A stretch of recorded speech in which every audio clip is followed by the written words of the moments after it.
My name is Teresa Lockwood. I reside in Violin, New Jersey, and I want to actually talk about, a monster, my spouse, who I have been in a trauma for many years because of my abuser, who is now,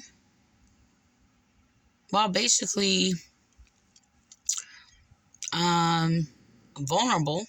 Um, and there's been a lot of strange things that has happened to me psychologically since his stroke, and that completely altered my continual pain and suffering with my encounter with him since he had his stroke.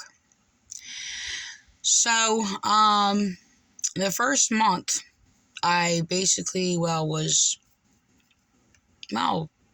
contemplating many ways to basically just jump off the face of the earth. We're going to put it like that. In some figurative sense, if you will, but just to end everything. Okay. So, because I was trying to even process taking care of someone who caused me a lot of severe trauma and pain. What happened through that process, how do I say this? I don't even know where to start. That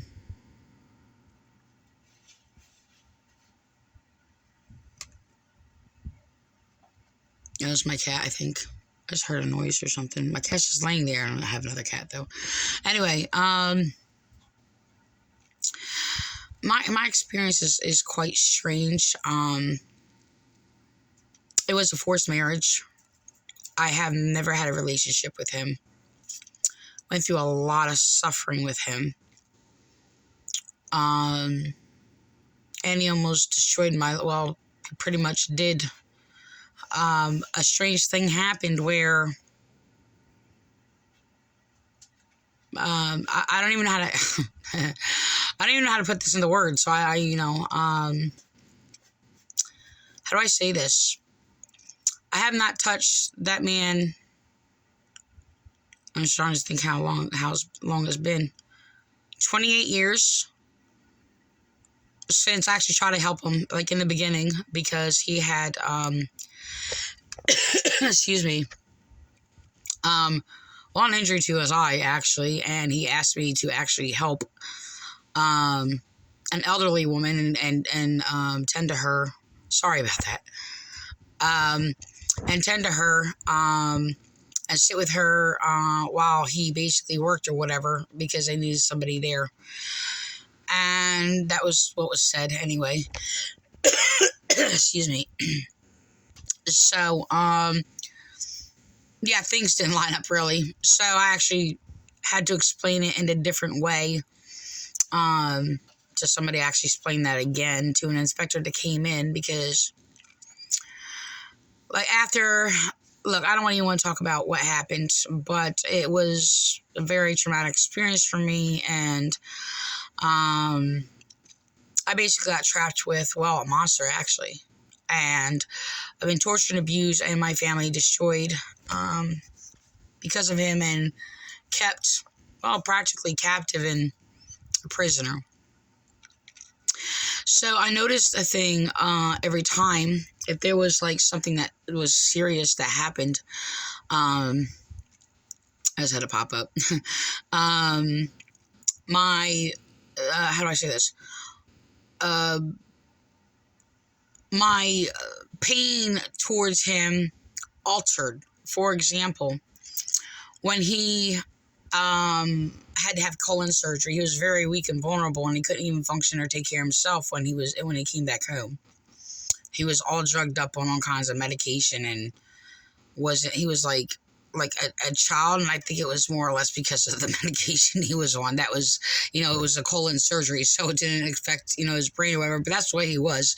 It was really strange because this guy doesn't admit illnesses unless it was strange. Like, if I got seriously ill, all of a sudden he was ill, and he was not actually ill.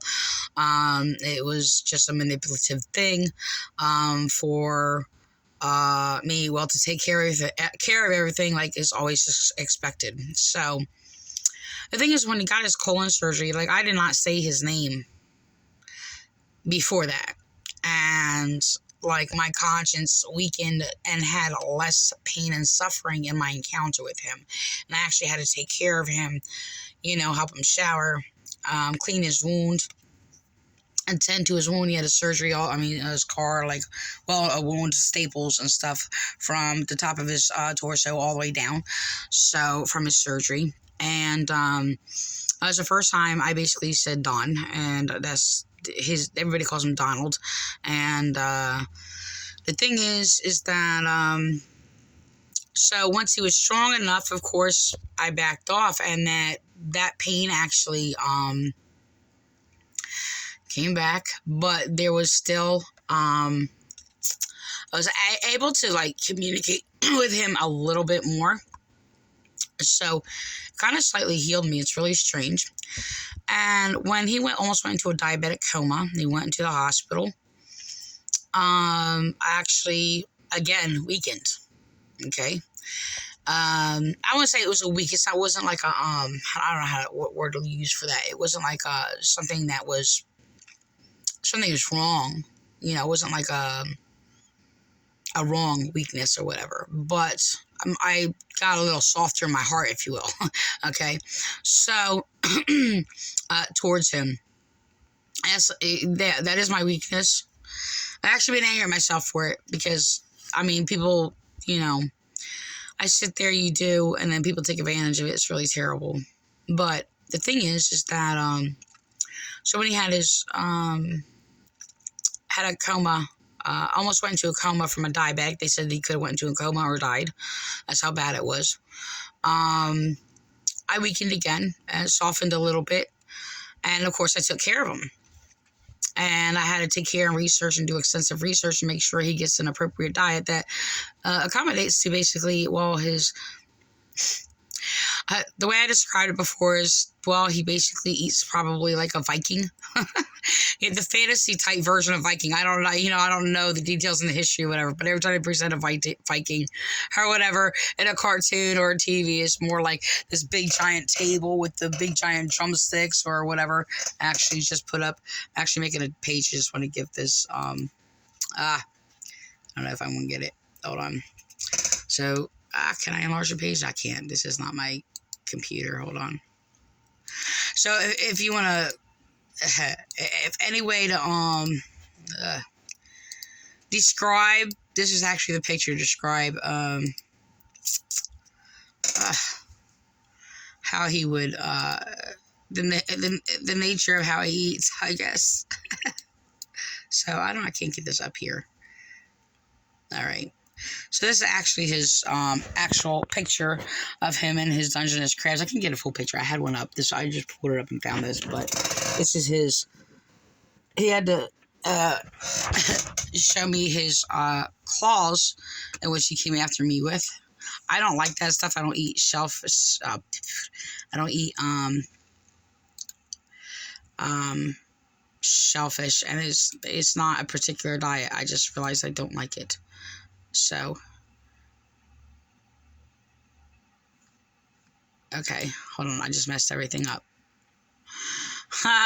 So anyway, the thing is that, okay, so it happened again. And the thing is, I kept my distance of, like, still encountering him, touching him, whatever the case may be. And, I would not. And, all right, I just messed up my page.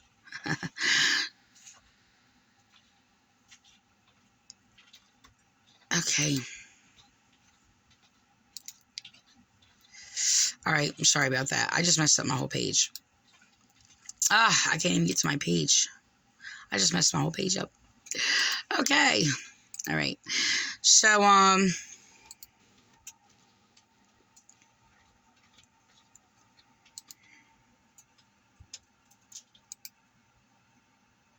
okay. I'm trying to get back to my page. All right. So anyway, the thing is, so this time, he had a stroke, and apparently he was delivering trees, and going through Lakewood, and he sideswiped the car. The people are okay, and the thing is, he had a stroke. The officer thought he had a seizure, which is very, I mean, to the likeness, he has appropriate report, but he had a stroke because he was unresponsive on on his movements and what happened. Apparently, I don't even know how this is because it was on his left side. I don't know how he opened the door, but apparently when he opened the door to the truck, when the officer approached, he fell out of the truck. Okay, so apparently he was taken to Monmouth Hospital. They actually had to get my permission to make emergency decisions to transport him. He was refusing to, because he had to have tubes, I guess, put down his throat for breathing to stabilize him, whatever, be transferred to New Brunswick. They said it was better specialists up there. Oh my gosh, that hospital was a disaster, by the way. And they did not take care of him. It was really, really disturbing. I mean, I was hung up on, harassed. I mean, it was just like even trying to get through to even talk to him. It was unbelievable. And they actually, the main operators, I guess, blocked my number. I was never rude, whatever. I was very sweet and kind. Like, I just sit there and say, well, I always am. No, I could be like, snappy back or whatever, but I didn't even have like the slightest attitude. I'm just like, I was just hung up on like 3 times, I'm not sure what happened. That's basically the whole tone that I've always had encountering them. Very genuine. I'm never superficial kind, but I just want to let you know I can go off on people. So he can call our local police department and verify that. No, but regardless, of course, there's a difference there because, they actually, that's a different story. I'm not going to make it about that here. But the thing is, so look, I haven't touched this guy in all these years. He was not allowed around me in my space because of what he did to me and trauma. And it went from the first time when he came, actually after Johnson Hospital, it was Robert Johnson Wood University Hospital, I think. I don't know if those words are in order, but I actually eventually, he basically was transported here in Vineland to Encompass, which is considered still a hospital. It's a more focused, smaller place and rehabilitation center for people with severe injuries and things like that, or whatever, severe cases. So the thing is, I actually touched him for the first time, and my encounter, it was not traumatic. It wasn't like, I suffered pain. I just saw a flash. It was really strange. I suffered pain even if he came in my presence and near me. Like I felt pain, okay, physically, like in my brain, like in my body, like my nerves would react, okay, and it would hurt really bad. And the thing is that, he was neglected. His hair was neglected. His whole hair was actually in a rat's nest. I mean, they did not brush his hair the whole entire time he was up there. I was not able to get to him. Excuse me. I was not able to get to him, and they were acting very strange. I mean, the nurses were, not all of them, some were nice, but there was a couple nurses who were very rude, and they're like, I guess it seemed like they were defensive in case I came and see him, like, oh yeah, we put his hair up in a ponytail. His hair was not in a ponytail, it was knotted up. Okay, it seemed like they actually cut some of his hair. He had long hair, wasn't as long as mine, but he had pretty long hair. Not pretty as in pretty, like as in lengthwise, like pretty much pretty long hair. And they actually cut knots out of his hair. So he had a caking of dandruff. They did not clean his hair whatsoever. So this is actually a picture that I took when he first came to here in Vineland and Compass. This is one of the pictures. So I don't know how that's going to come up. But I took video of it. I couldn't believe it. Like, this is a thing. I was traumatized by this guy. This guy was not a good person at all. And I would never let that happen to him. I think he belongs in prison. Now, do I? No. He's a completely different person. He is not the same person. Don is gone. Don is gone. And strangely, in the process of all this happening, it's actually healing me. I am completely cut off from my encounter with him, of how I encountered him before and being in a lot of pain and suffering. It's gone. So when I came in there, I couldn't even believe what I saw. This guy is not like a guy who basically, he was a nursery tree worker, he was, of course, always dirty then, and, and things like that or whatever. He looks like a hillbilly, not a very pleasant creature to look at all. But the thing is just that I felt it before, but I had compassion where I was compelled to, like, oh my gosh, the thing is, when somebody's weak, no matter what, I respond, no matter what, to make sure they're well taken care of. And I experienced that twice already with Don. Now, the thing is, throughout time, I always picked up, like, after his own weaknesses and all kinds of things or whatever. But the thing is, it's just that, when he was, like, so-called strong, I guess, it was, you take care of yourself. But I still cleaned up after him on all these other things or whatever, because it would be in my environment. So his chaos of thinking basically was, his chaos was in my environment. So that's how that works when you have people of chaos. So the thing is that I actually have, I helped clean him up. I brushed his hair, and so I'm talking to him. I look at his face. I did not look at his face before. I glanced and passed by. Yeah. I did not look at him. I knew, like, I could see, obviously what he looks like if I'm sitting there. Yeah. But I just never looked at him. So it's a thing that I actually developed myself, that I learned myself.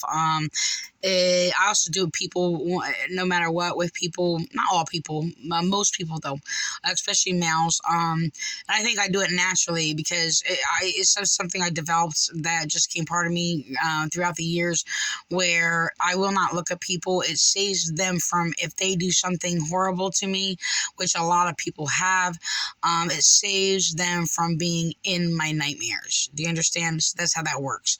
So I tried to actually change that, and I tried to look at people, and people would criticize me, and I'm not against criticism, by the way. I criticize, so and rightly so. So the thing is that I am but people falsely criticize me. I always am, accepting, like, healthy criticism if it's right.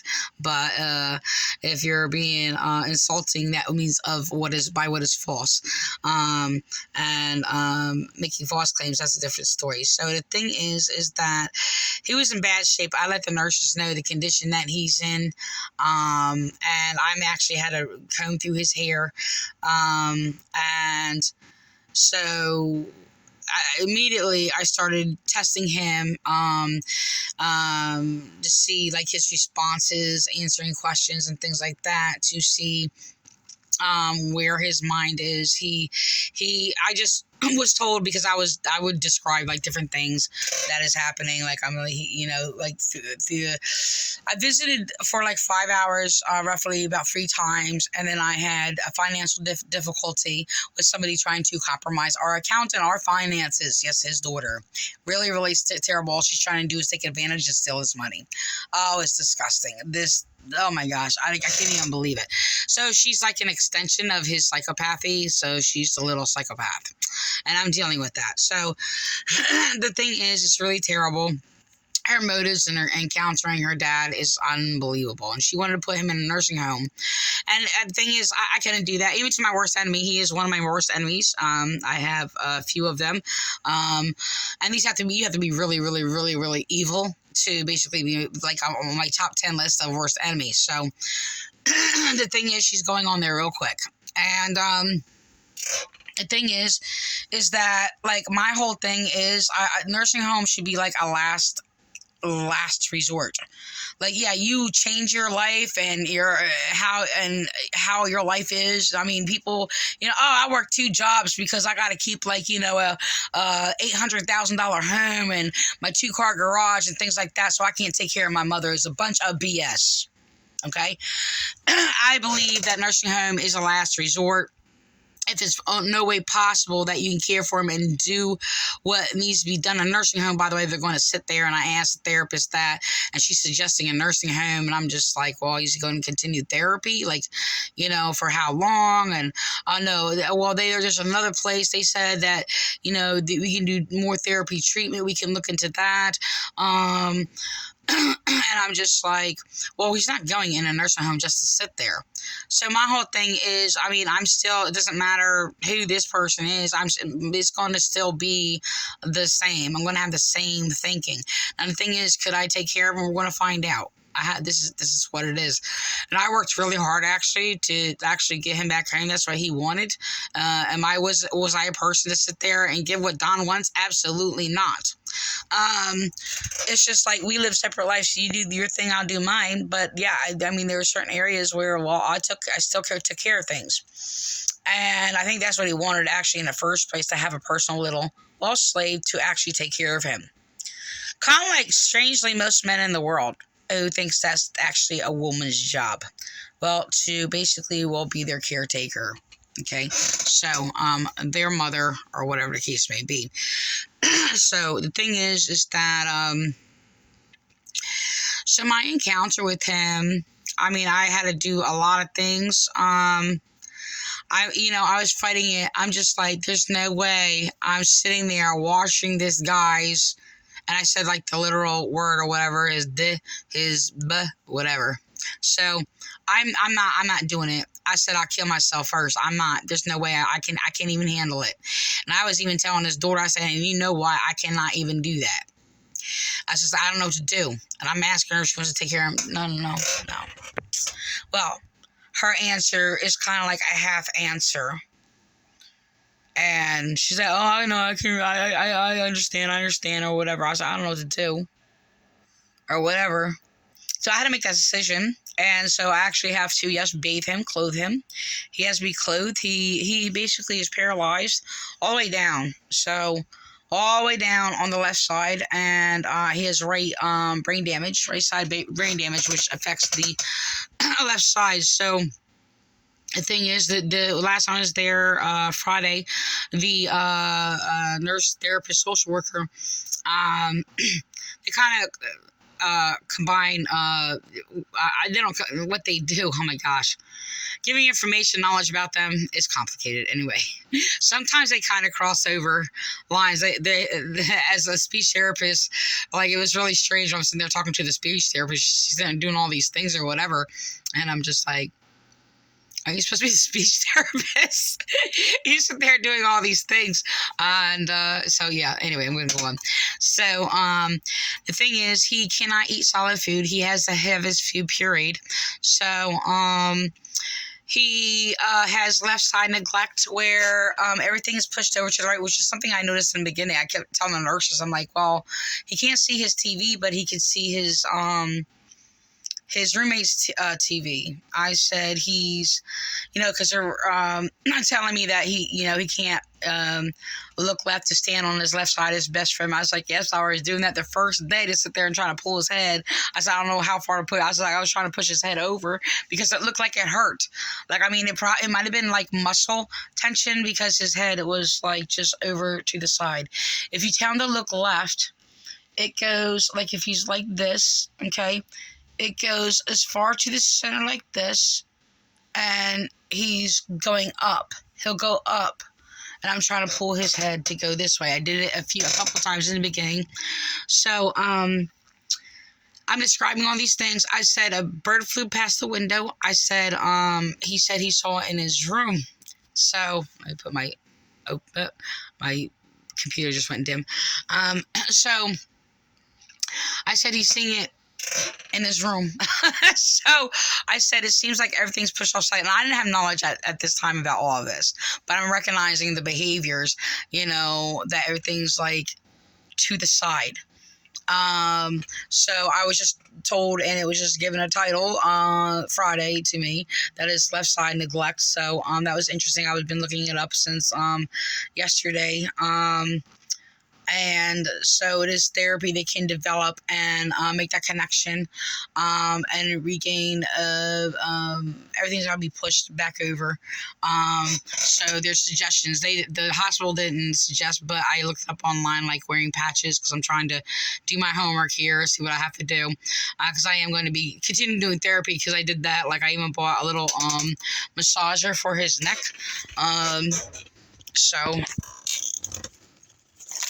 Okay. So I can't use mine because mine is a heavy duty large one. It was for my back and actually my leg. So I'm just like, I need a light little massager that I can do it. But I bought this little thing. So I was actually using it and massaging his neck. Okay, so and going down his arm and stuff. I probably should do both sides. I didn't do it on his arm, but I did on both sides of his neck or whatever. But I could feel like his neck was bulging. It was probably his muscles, and all kinds of things, arteries or whatever the case may be. It has gone down, by the way, but his neck was like swollen on the left side. So the thing is that's went down. I realized something. Unfortunately, I forgot to mention it. I noticed his throat was actually a strangely had a shape, and I don't know if it's most likely been like that for years. Like I said, I did not look at him. So he lived his life, I lived mine. We live in 2 different rooms or whatever. So the thing is, I felt his neck actually, and it feels like he does have an enlarged thyroid. So that was strange. And I've actually done a little, not intensely, but a little research here or there to sit there and check that or whatever, because it was questioning me about my thyroid and stuff. I don't feel like a large thyroid or anything, but I don't know. It suggested I get blood work on that or whatever. So the thing is that so I had to change him. I have to roll him. I actually, his hospital bed came in here. I had to fight for him to get back. I might ask him what he wanted. He wanted to go home. Who doesn't? A little kitty. So, this is, what are you doing, little kitty? Wow. See, she wants to get in the picture. All right. So, this is a hospital bed. Oh, come on, little kitty. What are you doing here? All right. So that's his lift that I actually have to lift him in his bed. The wheelchair, I don't know how, I haven't figured this out yet. So the wheelchair is in the living room. And the thing is, I had to rearrange everything. I had to pull his bed out. I deassembled his bed like in 2 minutes flat. It's like sitting up here. So everything is just like a mess and out of order. So we actually had a microwave in here. It was like over here because we were renovating the kitchen. So this was an emergency, like get to the microwave, like heat up the coffee and tea or whatever. So see my tea's like stacked up there. I got my vacuum stuff up here. But so my tea is like stacked up there in here. But yeah, we were just using this for a little miniature like quick kitchen in between, which it's a good idea. Like seriously, like I'm actually suggesting people should, I don't know.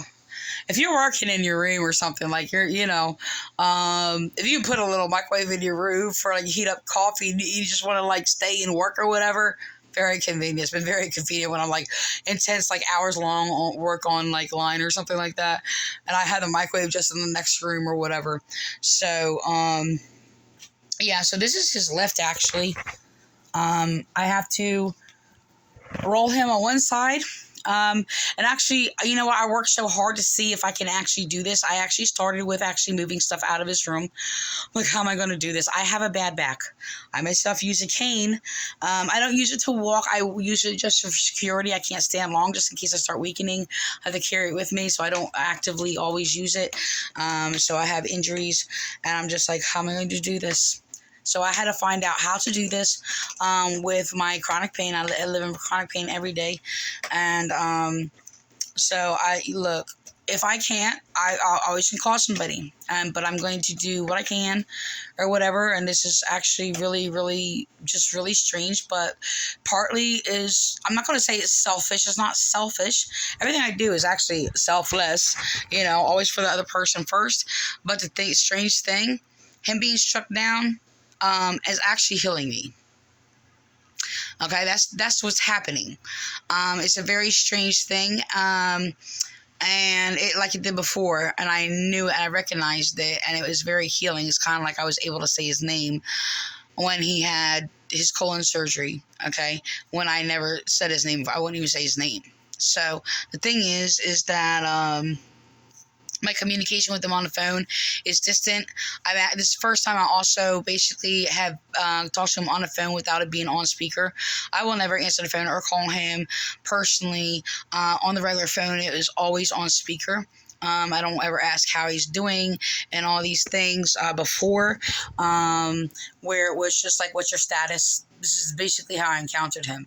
It was necessary information, and that was an agreement we had to come to. I was like, look, we need to, I need information from you, because we live in the same environment, and we're still, even if we're separated or whatever from each other, we still have to revolve around each other in our environment and what we're doing. Going down to the smallest little thing, like I look, I want you walking in the door, just like, okay, well, I bought this for dinner or something like that, and I just ate, and I really wanted that, so there's like information that has to be communicated no matter what. So, what is that whole box? I'm like, what is that? This is my background. That's his desk. Oh, it's not even in the picture. Oh, yeah. So I threw some things up there or whatever, because I was rearranging his room. But so the thing is what?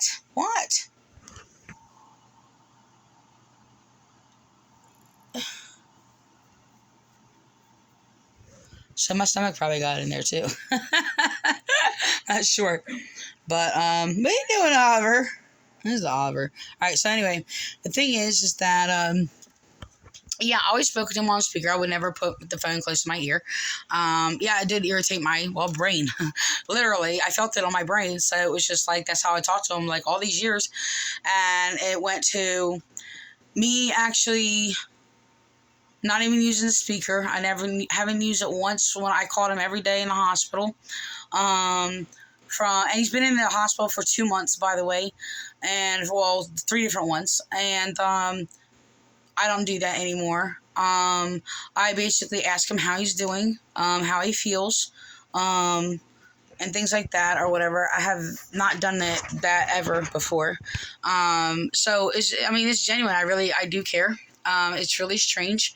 I actually think people probably should do a research